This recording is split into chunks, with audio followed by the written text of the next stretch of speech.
ఈ భారత జాతికి ఇంకొక మాటలో చెప్పాలంటే యావత్ ప్రపంచంలో ఉన్నటువంటి జనులందరికీ కూడా బట్ట కట్టుకోవటం, ఆ బట్ట కట్టుకుని సగర్వంగా సౌందర్యంతో కనిపించటం అనేటువంటిది పద్మశాలీలు ఇచ్చినటువంటి మనందరికీ ఇచ్చిన వరం. వారి సేవ, వారి నైపుణ్యం ఇంత అంతా అని చెప్పలేం. ఈ పద్మశాలీలు భారతదేశ ఆదాయానికి, ప్రగతికి ఎనలేనటువంటి అద్భుతమైనటువంటి సేవ చేశారు, పాటుపడ్డారు. కోటాను కోట్ల రూపాయలతో ఈ దేశం తొలతూగేందుకు వీరు కారకులయ్యారు. ఈ భారతదేశ ఖ్యాతి దేశములలోనూ కూడా మారుమ్రోగేలాగా, విస్తరిల్లేలాగా, వెలుగొందేలాగా చేసినటువంటి వారు పద్మశాలీలు. వీరి నేత పనితనం. చేనేత వస్త్రమే మానాభిమానమై జాతికి ఎనలేని ఖ్యాతి తెచ్చే, సన్నని వస్త్రాలు మన్నికతో నిల్చి అన్ని దేశాలలో వన్యకెక్కే, బంగారు జాలర్లు పచ్చలు పొదిగిన పట్టు వస్త్రాలతో పరిఢవిల్లే, మీ నేర్పు, మీ ఓర్పు, మీ కూర్పు వెల్గొంది, మీ నేర్పు, మీ ఓర్పు, మీ కూర్పు వెల్గొంది, సూర్య చంద్ర కిరణ శోభలెగసే, పద్మశాలీల ప్రతిభతో భరత భూమి నాడు చరితనే సృష్టించే నాలుగు దిశలా, నిపుణమతులార చేనేత నేతలారా, శాంతిమతులార బహుజన శక్తులారా. ఈ పద్మశాలీలు వారి వస్త్రంతో, ఆ వస్త్ర నైపుణ్యంతో ఈ భారతదేశాన్ని అందరి హృదయాలలో నిలుపుకునేలా చేశారు. దేశాల రాణులు, రాజులు కూడా భారతదేశ వస్త్రం కోసం తపించారు ఆనాడు. చేనేత వస్త్రమే మానాభిమానమై, అదే మానం, అది అభిమానం మనకి. మనం అభిమానంతో సగర్వంగా చెప్పుకునేది ఈ చేనేత వస్త్రం. అలాగే మానాభిమానమై, ఇది మాన సంరక్షణ చేయటం మాత్రమే కాకుండా ఇది కట్టుకోవటం వల్ల అభిమానధనుడుగా ప్రకాశించటం జరుగుతుంది. స్త్రీలు కానీ పురుషులు కానీ.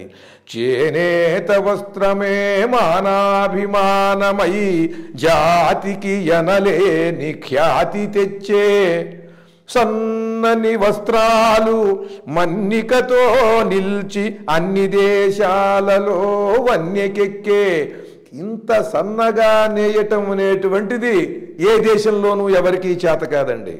ఈ భారతీయులకి మాత్రమే, ఈ పద్మశాలీలకు మాత్రమే అది ఒక తపస్సుగా సాగి, అది చీరగా, పంచగా, వస్త్రంగా బయటికి వచ్చినటువంటి విద్య అది.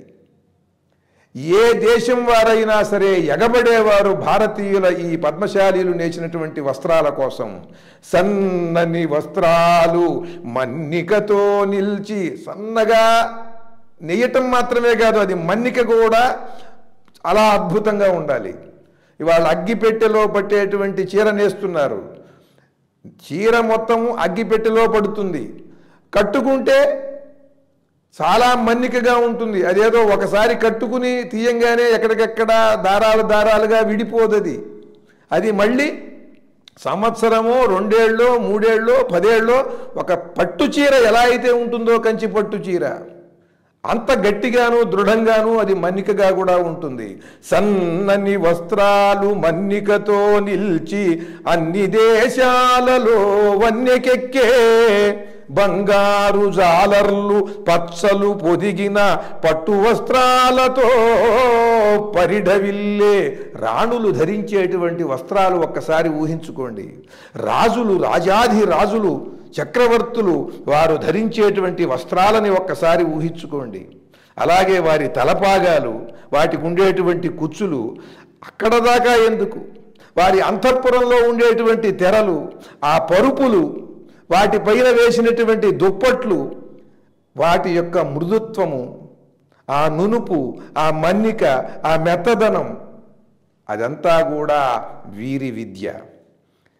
మనుషులకి కాదండి, ఏనుగులకి ఎటువంటి అద్భుతమైనటువంటి అంబారీ కట్టినప్పుడు ఆ వస్త్రం ఎంత మనోహరంగా ఉంటుంది, చూడటానికి ఎంత ఆకర్షణీయంగా ఉంటుంది.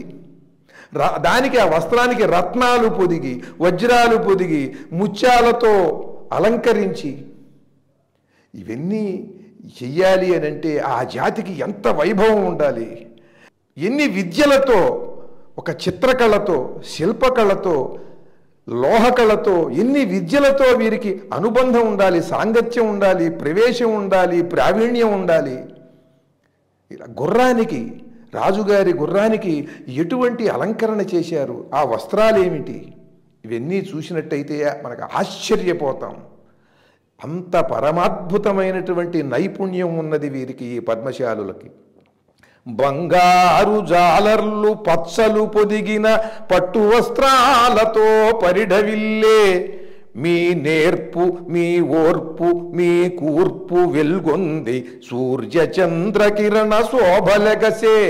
సూర్య చంద్ర కిరణ శోభలెగసేలాగా అంటే సూర్యకిరణం ఎంత సన్నగా స్పష్టంగా ధగద్ధగాయమానంగా ఉంటుందో వీరి దారం అంత ధగద్ధగాయమానంగా ఉంటుంది, అంత ప్రకాశవంతంగా ఉంటుంది.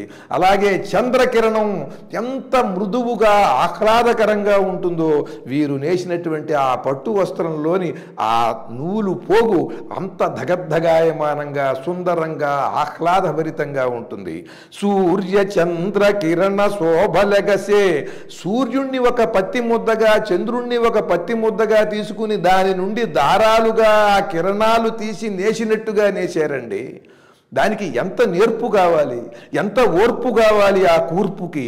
మీ నేర్పు మీ కూర్పు మీ ఓర్పు వెల్గొంది సూర్య చంద్ర కిరణ శోభలెగసే. పద్మశాలీల ప్రతిభతో భరత భూమి నాడు చరితనే సృష్టించే నాలుగు దిశల. నిపుణమతులార చేనేత నేతలారా, శాంతమతులార బహుజన శక్తులారా. ఎటువంటి చీరలు నేశారండి. రమణీయ శోభల రత్నావళి చీర, కమనీయము నెమలి కన్ను చీర, జాలరులలరారు లీలావతి చీర, లావణ్యకాంతుల లలిత చీర, తళుకు కుచ్చెళ్లతో కులుకు నాగలి చీర, వాసియౌ లగ్గపు వన్య చీర, ఇంపు గొలిపెడు లాహిరి బుగిడి చీర, త్రచ్చు సరస్వతి పత్స చీర, వేయి తీరుల చీరల నేసి ఇచ్చి విశ్వదేవతలకే ఠీవి పెంచగలరు. పద్మశాలి కులోద్భవ ప్రాజ్ఞులారా, నిరుపమాద్భుత బహుజన నిపుణులారా. ఏమిటండి ఆ చీరల పేర్లు కూడా ఇవాళ ఎవరికన్నా తెలుసా అసలు? రత్నావళి చీర, రమణీయ శోభల రత్నావళి చీర, నెమలి కన్ను చీర, లీలావతి చీర, లలిత చీర, నాగలి చీర, లగ్గపు వన్నె చీర.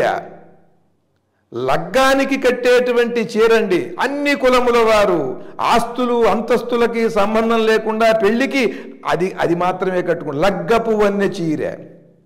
అంటే ఆ మధుపర్కాలు అంటారు, తెల్లని చీరతో పెళ్లి కూతురు ఆ చీర కట్టుకుని వస్తుంది, దాని లగ్గపు వన్నె చీర.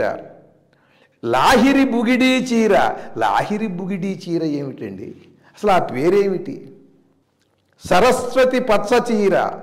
ఇటువంటి చీరలన్నిటినీ కూడా అద్భుతమైనటువంటి పట్టుతో నేశారు. వేయి తీరుల చీరల నేసి ఇచ్చి విశ్వదేవతలకే ఠీవి పెంచగలరు. ఈ విశ్వంలో ఉన్న 33 కోట్ల మంది దేవతలకి కూడా 33 కోట్ల రకాలుగా చీరలు నేసి ఇచ్చి వాళ్ళ ఠీవిని పెంచగలిగినటువంటి విద్య మీది. పద్మశాలి కులోద్భవ ప్రాజ్ఞులారా, నిరుపమాద్భుత బహుజన నిపుణులారా. అలాగే వీళ్ళు ఒక్కొక్క ఊరిలో స్థిరపడి కొన్ని వందల సంవత్సరాలుగా ఈ జాతికి ఖ్యాతి తెచ్చారు, ఆ ఊరికి కూడా పేరు తెచ్చారు. సిరిసిల్ల, గద్వాల, చీరాల, ఉప్పాడ, మంగళగిరి, కంచి, మాధవరము, సత్తెనపల్లి, పోచంపల్లి, ధర్మవరము, బందరు, బరంపురము, కాశీ, బండారు, లంకయున్, పాటూరు, సేలము, పొందూరు, కొత్తూరు, ప్రొద్దుటూరు, రామచంద్రపురము, అరణి, నారాయణపేట, పేటేరును, వెంకటగిరి, పద్మశాలీల సునిశిత ప్రతిభ ముందు కోటి యంత్రాలు కాల్గోటి సాటి రావు, మేరువెత్తు వస్త్రోత్పత్తి మీ యశస్సు, జాతి హితులార, బహుజన జ్యోతులారా. ఈ ఊళ్ళు ఒక పద్యంలో చెప్పగలిగినవి మాత్రం చెప్పా. వందల వేల ఊళ్ళు, ఒక్కొక్క రాష్ట్రంలోనూ ఒక్కొక్క ప్రాంతంలో వందల ఊళ్ళు. ఈ పద్మశాలీలు పరమాద్భుతంగా వారి నేత పనితనంతో జాతిని ఆశ్చర్యపరుస్తూ వారికి మానాభిమానాలని మరింతగా వారు ఇనుమడింపు చేస్తూ అందించినటువంటి అద్భుతమైన వస్త్ర సంపద ఈ భారతదేశానికే వన్నె తెచ్చింది, ఆదాయాన్ని తెచ్చిపెట్టింది. పద్మశాలీల నైపుణ్యాన్ని చూసి కుళ్ళుకుని, ముఖ్యంగా ఆంగ్లేయులు చేసినటువంటి దుర్మార్గం 100 RRR సినిమాలు తీసినా కూడా మనం చాటలేమండి. అంత దుర్మార్గం చేశారు. ఈ పద్మశాలీల వేళ్ళు నరికేశారు. వాళ్ళ వస్త్రోత్పత్తులు ఇక్కడ పంట పండించి పత్తి, ఈ పత్తిని తీసుకుని అక్కడికి వెళ్ళి వాళ్ళ యంత్రాల మీద వస్త్రాలు చేసి, ఆ వస్త్రాలు ఇక్కడ మళ్ళీ మనం కొనుక్కునేటట్టుగా చేసి మన వాళ్ళు అద్భుతంగా చేస్తుంటే వాటికి గిరాకీ ఉండదని చెప్పి వీళ్ళు చేయకుండా వీళ్ళ యంత్రాలు నాశనం చేసి వీళ్ళ వేళ్ళు వాళ్ళు ఖండించినటువంటి ఘట్టాలు కోకొల్లలు, వందలు, వేలు. జాతి చరిత్ర అంతా కూడా రక్తసిక్తమైందండి ఆంగ్లేయుల దుర్మార్గం వల్ల. ఎటువంటి అద్భుతమైన పట్టు, ఆ పట్టు పేర్లు కూడా ఇవాళ ఎవరికీ తెలియవు. ఎంత అద్భుతమైనటువంటి పట్టులు. ద్విపట్ట వస్త్రము, 2 పట్టు వల్వలన్నమాట. అంటే ఆ 2 పట్టు వస్త్రాలని ఒక ఏకవస్త్రంగా చేసేటువంటి దాన్ని ద్విపట్ట వస్త్రము అంటారు. శాసనాల్లో ఉన్నటువంటి విషయం చెబుతున్నాను. ఇది 1037లో వేసినటువంటి శాసనంలో ఉన్న మాట ఇది. ద్విపట్ట వస్త్రము. దాసూరి పట్టు 1228వ సంవత్సరంలోని శాసనంలో దాసూరి గ్రామమునకు చెందినటువంటి పట్టు దాసూరి పట్టు. బసవ పురాణంలో ఈ వస్త్ర విశేషాలన్నీ కూడా రాశారు. చీని, మహాచీని, మణిపట్టు, భూతిలకం, భావజ తిలకం, పచ్చపట్టు, గజావళం, గండవడమ, కాపులు, సరిపట్టు, రత్నంబు పట్టు, శంకుపట్టు, పొంబట్టు, నెరపట్టు, వెలపట్టు, నేత్రంబు పట్టు, పులిగోరు పట్టు, వీణావళి, పట్టెడ దట్టి. ఇక వస్త్రాల రంగులు చంద్రాతపము, సాంధ్యరాగము, ఇంద్రనీలము, మేఘవన్య, రుద్రాక్షవన్య, సరిగమ్య తెలుపు, ఉదయరాగము. ఇటువంటి రంగులతో, ఈ రంగుల మిశ్రమాలతో ఈ పట్టులో ఎన్ని రకాల పట్టులు ఉన్నాయో చూడండి. ఇది నేను చదివినటువంటి కొన్ని కావ్యాలలో అక్కడక్కడ ఉన్నవి. నేను వాటన్నిటినీ కూడా ఈ పద్మశాలీల గొప్పదనం చెప్పటం కోసం నేను పక్కన రాసి పెట్టుకున్నవి. నేను చదవని కావ్యాలు ఎన్ని, ఆ కావ్యాలలో వీళ్ళ గురించి ఎన్నెన్ని రాశారు, ఎంత రాశారు, ఎంత చెప్పాలి, ఎంత పరిశోధన చేయాలి. ఈ ఒక్క జాతి చాలదండి భారతీయుల గొప్పదనాన్ని ప్రపంచంలో అందరికంటే గొప్ప స్థాయిలో ఉన్నదని చెప్పడానికి. ఎటువంటి సాంకేతిక పరిజ్ఞానం లేనటువంటి సమయంలో ఎంత వర్ణ విజ్ఞానం, ఆ రంగులేమిటి, అసలు ఆ రకమైనటువంటి ఆ నేత పనితనం ఏమిటి, ఇవన్నీ కూడా చాలా ఆలోచించవలసినటువంటి విషయాలు. ఇక చీరల్లోకి వస్తే జిలిబిలి చీరలు అంటే చిన్ని ముళ్ళు గల సన్నని పట్టు చీరలు. జిలిబిలి చీరలు అంటే చిన్ని చిన్ని ముళ్ళు కలిగినటువంటి, మనకి చూడండి చిన్న చిన్న ముళ్ళతో మనకి ఇప్పుడు చాలా తమాషాగా మనకి మగవాళ్ళకు కూడా వస్తున్నాయి వస్త్రాలు. అలా జిలిబిలి చీర అంటారు దాన్ని, చిన్ని ముళ్ళు గల సన్నని పట్టు చీర అది. జిలుగు చీరలు అంటే సూక్ష్మ వస్త్రాలు చాలా సన్నగా ఉంటాయి.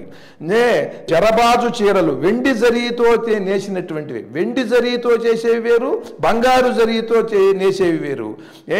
జాలీల రవికలు, చందువా ముత్యాల జాలీలు అంటే ఈ రవికలకి కూడా ముత్యాలు అన్నీ కూడా జాలువాడుతూ ఉండేటట్టుగా అవి ఆ కొలత ప్రకారం ధరించేటువంటి వారి ఆకారానికి తగినట్టుగా ఎంత నెయ్యాలో వీళ్ళకి తెలుసు. ఇటువంటి స్థితిలో ఇంత పరమాద్భుతమైనటువంటి ఈ వస్త్ర విజ్ఞానం ఎవరికున్నది? ఈనాటి ఎవరికన్నా సరే చెప్పగలరా? ఒక టెక్స్టైల్ కంపెనీకి వెడితే వాళ్ళు ఎవరన్నా చెప్పగలరా? ఇలా రాసి ఉన్నది అక్కడ ఇక్కడ వెతికి భారతీయుల యొక్క శాస్త్రములలో ఈ పద్మశాలీల్లో ఉన్నటువంటి పెద్దలు ఎవరన్నా ఉంటారు వారి దగ్గర నుంచి తెలుసుకుని ఈ రాసినవి చదవాలే తప్ప ఇటువంటివి ఎక్కడన్నా ఎవరన్నా సరే చెయ్యగలరా?